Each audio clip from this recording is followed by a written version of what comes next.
Hi, I'm going to talk to you today about how we connect to our inner musician. We all have an inner musician, and we all use our inner sense of music when we speak. To become more conscious of this inner sense of music that we use in language, we can crank it up. We can speak more like we're telling a story to a child. Once upon a time, a long, long time ago. Even without the words, you'll see that there's a kind of musical logic, musical sense. Uh, uh, uh, uh, uh. Almost all music has something which I always call groove or the matrix or meter. I don't mean something metronomic, I mean something flexible and expressive. Now, academic, sort of interpretive styles of classical music and jazz, some musicians in those styles might sometimes sort of obscure the groove. But the truth is, if there's a time signature in a piece of music, it has a groove. So as well as just being expressive, it also has this meter, this regular meter. And groove is an integral part of almost every single piece of music in every single style. So what's the equivalent of groove in language? Well, it's poetry, isn't it? Poetry, obviously it has to have that heightened expressiveness, that heightened music in the way that we say it, but it also has groove or meter, or at least traditional poetry with meter does, like this one. I was angry with my friend. I told my wrath did end. I was angry with my foe. I told it not, my wrath did grow. Now I can chant it with groove in different styles. I don't have to do it, in a particular way. Groove is a very flexible idea. I can do it faster, I can do it more spiky.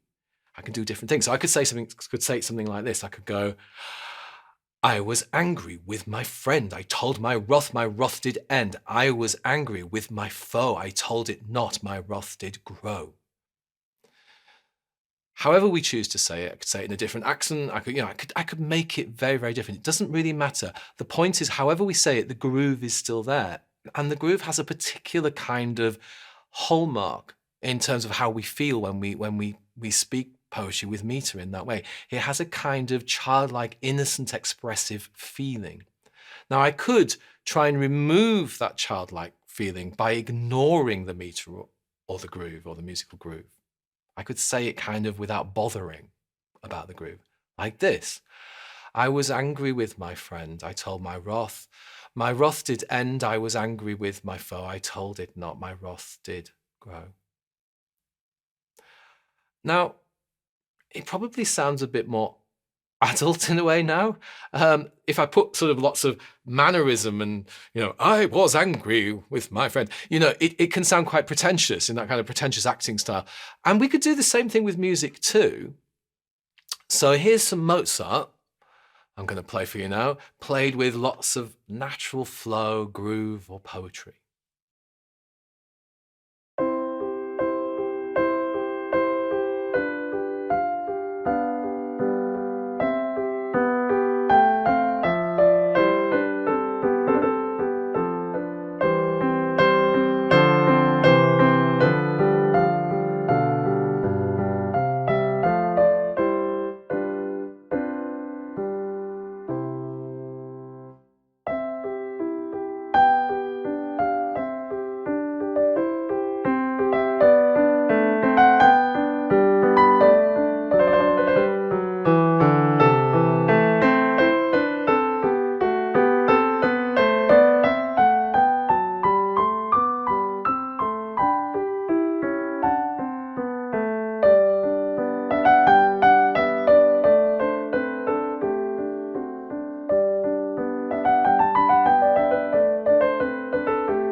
Okay, and here it is now ignoring the groove.